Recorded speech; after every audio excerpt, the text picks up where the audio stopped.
दोस्तों नमस्कार आदाब। आप देखना शुरू कर चुके हैं आपका अपना हिंदी और उर्दू न्यूज चैनल आजकल टाइम्स, जो आप तक आपके सरोकार की खबरें रोजाना लेकर आता है हिंदी और उर्दू दोनों भाषाओं में। अगर आपने अब तक इस चैनल को सब्सक्राइब नहीं किया है तो आज ही कर लें। धर्म को कभी राजनीति से अलग नहीं किया जा सकता, शंकराचार्य। आसनसोल के पंचगछिया इलाके में स्थित आनंदम रेसिडेंसी में आज पुरी के मठाधीश महाराज निश्चलानंद सरस्वती जी ने एक प्रेस मीटिंग में उन्होंने बेबाक अंदाज में धर्म से लेकर राजनीति और विदेश नीति पर हर विषय पर अपनी राय जाहिर की। नेपाल में जो संकट आया है उसे लेकर पूछे गए सवाल के जवाब में शंकराचार्य जी ने कहा कि नेपाल में जो भी स्थिति है वह दुर्भाग्यपूर्ण है, उसका शांतिपूर्ण तरीके से बातचीत के जरिए समाधान निकाला जाना चाहिए। इस तरह से विद्रोह करके किसी भी समस्या का समाधान नहीं निकल सकता, इसका समाधान नहीं है। उन्होंने कहा कि जो लोग ऐसा सोच रहे हैं कि नेपाल जैसी स्थिति भारतवर्ष में भी आ सकती है वह सही नहीं है। उन्होंने कहा कि नेपाल में जो कुछ भी हुआ उसकी पुनरावृत्ति कहीं नहीं होनी चाहिए। वहीं प्रधानमंत्री नरेंद्र मोदी पर अपनी बेबाक राय व्यक्त करते हुए कहा कि आज की तारीख में प्रधानमंत्री नरेंद्र मोदी पूरे विश्व में प्रख्यात है, लेकिन अगर वह परंपरा के प्रतिष्ठित धर्माचार्यों को अपना अंग बनाने का प्रयास छोड़ दें तो वह और ज़्यादा प्रभावशाली भूमिका में आ सकते हैं। वहीं प्रधानमंत्री नरेंद्र मोदी की उम्र को लेकर पूछे गए एक सवाल के जवाब में शंकराचार्य ने कहा कि अगर उन्होंने पहले यह कहा कि एक निश्चित उम्र के बाद राजनीति में नहीं आना चाहिए तो उन्हें अपने ऊपर भी इसका प्रयोग करना चाहिए। वहीं पश्चिम बंगाल के लोगों का बंगाल के बाहरी प्रदेशों में अपमानित होने के मुद्दे पर पूछे गए सवाल के जवाब में शंकराचार्य जी ने कहा कि अगर बाहरी प्रदेशों के लोग पश्चिम बंगाल में अपमानित नहीं होते हैं, उन पर अत्याचार नहीं होता है, तो यहाँ के लोग भी बाहर के प्रदेशों में उसे इस स्थिति का सामना नहीं करेंगे। वहीं प्रधानमंत्री नरेंद्र मोदी द्वारा अयोध्या में राम मंदिर की प्राण प्रतिष्ठा किए जाने के सवाल पर शंकराचार्य जी ने कहा कि यह बहुत प्रसन्नता का विषय है कि 500 वर्षों की समस्या का समाधान हुआ, लेकिन जिस पद्धति से हुआ उसके बारे में सोचने की आवश्यकता है। उन्होंने कहा किसी अधिकृत व्यक्ति के द्वारा ही यह कार्य किया जाना चाहिए था। इस पर विचार करना पड़ेगा कि क्या प्रधानमंत्री इस कार्य को करने के लिए अधिकृत थे या नहीं। उसके साथ ही उन्होंने मंदिर के प्राण प्रतिष्ठा के लिए मुहूर्त का ध्यान रखने की भी बात कही। शंकराचार्य जी ने साफ कहा कि राम मंदिर की प्राण प्रतिष्ठा करने के पीछे उनकी यह मंशा थी कि भाजपा चुनाव में इसका फायदा उठा सके। शंकराचार्य जी ने भारत के पूर्व प्रधानमंत्री स्वर्गीय नरसिम्हा राव को लेकर कहा कि वह चाहते थे कि अयोध्या में निश्चित स्थान पर राम मंदिर का निर्माण हो तो लेकिन आसपास मस्जिदों का भी निर्माण हो। जब उन्होंने इस पर हस्ताक्षर करने से मना कर दिया तो प्रधानमंत्री नरसिम्हा राव ने उनके अपहरण और उनकी हत्या का प्रयास किया। वहीं एक और पूर्व प्रधानमंत्री स्वर्गीय अटल बिहारी वाजपेयी के बारे में बोलते हुए शंकराचार्य जी ने कहा कि जब अटल बिहारी वाजपेयी प्रधानमंत्री हुए तो उन्होंने इस पूरे विषय पर ज़्यादा इच्छा नहीं प्रकट की। इतना ही नहीं, उन्होंने एक आतंकवादी को पुरी के शंकराचार्य के रूप में प्रतिष्ठित किया और उसका प्रचार भी किया। इतना ही नहीं, उन्होंने वर्तमान प्रधानमंत्री नरेंद्र मोदी को लेकर कहा कि वह उसे आतंकवादी को प्रश्रय दे रहे हैं। हालांकि जब उनसे यह पूछा गया कि उसे व्यक्ति का नाम क्या है तो उन्होंने कहा कि वह उस व्यक्ति का नाम लेना नहीं चाहते।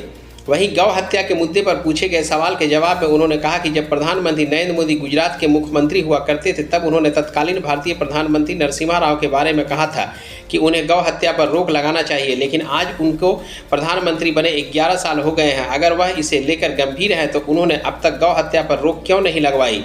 वहीं धर्म और राजनीति को अलग रखने के संबंध में कुछ राजनीतिज्ञों के विचार पर पूछे गए सवाल के जवाब में शंकराचार्य जी ने कहा कि धर्म को कभी राजनीति से अलग नहीं किया जा सकता, क्योंकि राजनीति को राजधर्म कहा जाता है। इसलिए जो लोग यह कहते हैं कि धर्म को राजनीति से अलग करना चाहिए वह क्या चाहते हैं कि राजनीति को धर्म से जोड़ा जाए। उन्होंने साफ कहा कि राजनीति राजधर्म है और इन्हें कभी अलग नहीं किया जा सकता।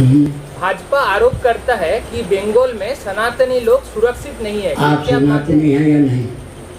आप सुरक्षित हैं तो भाजपा को उत्तर दीजिए। आप हमसे क्यों दिलवाना चाहते?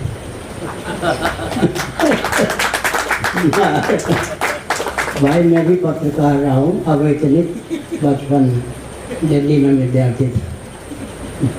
महाराज जी हिंदू राष्ट्र राजा काल का कारण होता है, शासक काल का कारण होता है। कलयुग में भी सुनिए, तुलसीदास जी ने लिखा त्रेता भय कृतयुग की करनी। जब राम जी राजा बने त्रेता युग में तो सतयुग को उन्होंने ला दिया। उत्तम शासक होता है तो कलयुग में भी, और विक्रमादित्य जैसा शासक हो तो कलयुग में भी सतयुग को प्रतिष्ठित कर सकता है। भाजपा आरोप लगाता है होता धर्मच्युत है, धर्म से च्युत कराना। धर्म परिवर्तन क्या होगा? धर्माभास को अपनाना, क्यों होता है? भोलेपन के कारण या गरीबी के कारण? अगर भोलेपन के कारण होता, सेवा के नाम पर व्यक्ति दिशाहीन कर दिए जाते हैं। हिंदुओं का कर्तव्य हर क्षेत्र में अपने दायित्व का निर्वाह करें। 10 पीढ़ी के लिए घर अर्थ जोड़ने का प्रयास न करें, 10 व्यक्ति को स्वावलंबी बनाने का प्रयास करें। धर्म पर भारी पड़ रही है। क्या करें? आज की जो राजनीति है वो क्या धर्म के ऊपर, धर्म के लोगों के ऊपर भारी पड़ रही है? राजनीति को राजधर्म कहते या नहीं, छात्र धर्म कहते या नहीं? धर्म पर हावी होने से राजनीति रहेगी क्या? राजनीति का अर्थ छात्र धर्म, क्षत्रियों का धर्म। अगर धर्म पर राजनीति धर्म के बाहर है क्या? क्षत्रियों का जो धर्म है उसी को राजनीति कहते हैं। अगर राजनेता हावी हो जाएंगे राजधर्म पर तो राजनेता कहाँ से रहेंगे? कोई होते तो मैं नाम ले लेता। ये शंकराचार्य की जो अपने आप को शंकराचार्य कहे हुए फिर रहे चारों तरफ, तो क्या ऐसा है कि मुसलमानों ने शासन किया, क्रिश्चियनों ने शासन किया। कोई आतंकवादी शंकराचार्य था, अवांछित व्यक्ति शंकराचार्य था।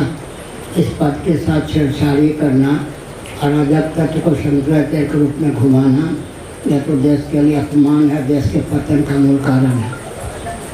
एक महाराज जी हैं जिन्होंने अभी एक बारे में भी कहा। अब वो कहते हैं मेरे मित्र हैं, सहपाठी हैं, बदलते रहते हैं।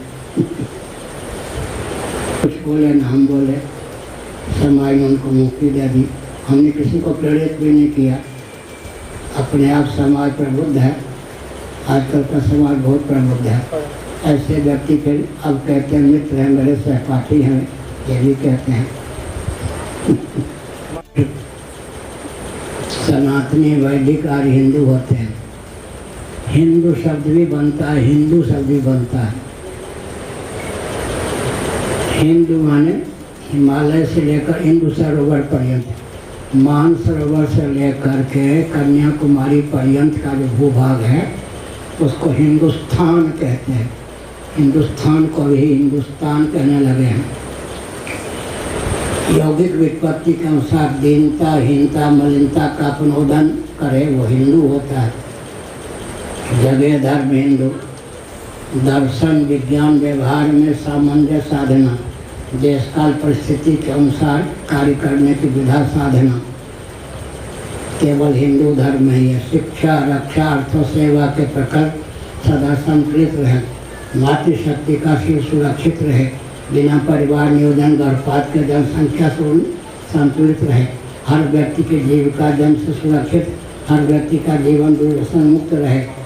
साथ ही साथ हर व्यक्ति के अभ्युदय निश्रेयस अर्थात उत्कर्ष का मार्ग प्रशस्त रहे। इसी का नाम हिंदू धर्म है।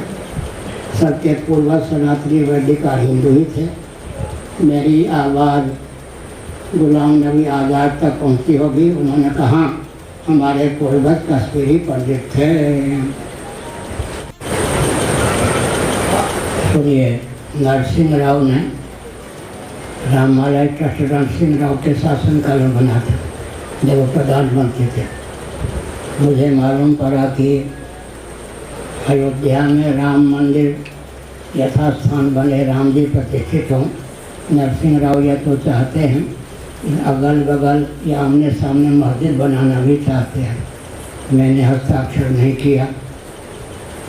उसके बाद नरसिंह राव जी ने मुझे अपहरण और मरवाने का भयंकर प्रयास किया, बहुत प्रयास किया, यद्यपि सफल नहीं हुए।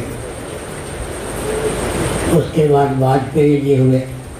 उन्होंने पर्याप्त उपेक्षा की। किसी आतंकवादी को खड़ा करके परिचय दिया कि पूरी के शंकराचार्य हैं। मोदी जी भी उस आतंकवादी को प्रश्रय दे रहे हैं। अभी उनके द्वारा प्रश्रय प्राप्त एक व्यक्ति धराशायी हो गया। तो शासन तंत्र का यह उपयोग नहीं है कि प्रामाणिक आचार्य को मुक्ति देने के लिए कोई कदम उठावे। ये तो देश के लिए हानिप्रद है। महाराज जी, उन्होंने कहा हमारे पूर्वज क्षत्रिय से किसी कारण मुस्लिम हो गए। तो मैंने कहा कि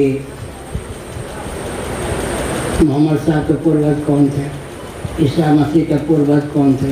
यह तो सनातन सिद्धांत है, ऐतिहासिक तथ्य ऐसा के पूर्वज सनातनी वैदिक आर्य हिंदू थे। दर्शन विज्ञान व्यवहार में उत्पत्ति स्थिति संभार निग्रह अनुग्रह का विज्ञान जो हिंदू धर्म का है सर्वोत्कृष्ट है।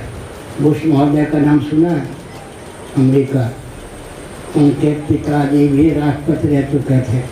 बुश महोदय एक बार अमेरिका के राष्ट्रपति रह चुके, दूसरी बार राष्ट्रपति के पद पर प्रतिष्ठित होने जा रहे थे। उन्होंने अंग्रेजी में कुछ वाक्यों को कहा, हिंदी में अर्थ होता है,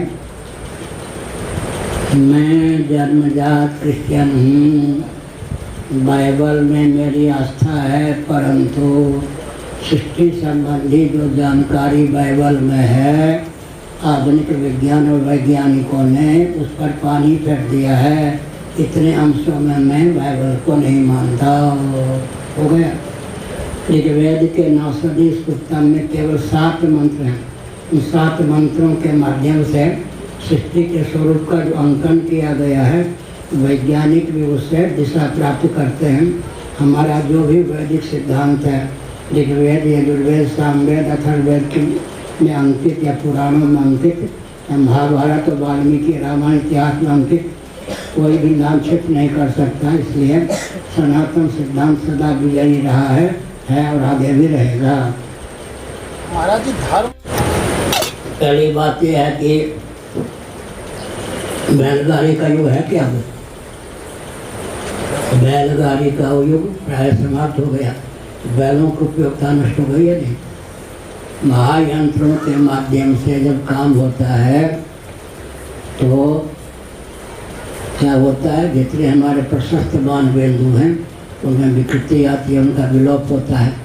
ट्रैक्टर, ट्रक, रेलगाड़ी आदि के योग से बैलगाड़ी की उपयोगिता खत्म हो गई, तो बैलों की उपयोगिता खत्म हो गई। एक हल में 13 बैलों का उपयोग होता था पहले, 1-2 का तो होता ही था। हल से खेती नहीं होती तो वहाँ भी बैलों की उपयोगिता समाप्त हो गई। और जर्सी गाय का दूध पीते हैं। रामदेव वाले तो यहाँ तक कह दिया गधी के दूध में बहुत गुण होता है। हमारे पास आए थे वो खूब हंसे, परंतु उन्होंने कहा गधी का दूध थोड़ा होता है। हमने कहा ज़्यादा होता है तो गधी को पाल के व्यापार ही आप करते। इसलिए हमने कहा कि विकल्प पाउडर या सब विदेशों से मंगाया जाता है। और पंजाब में ऐसे इंजेक्शन का आविष्कार हुआ है, बच्चे पैदा ही ना हो।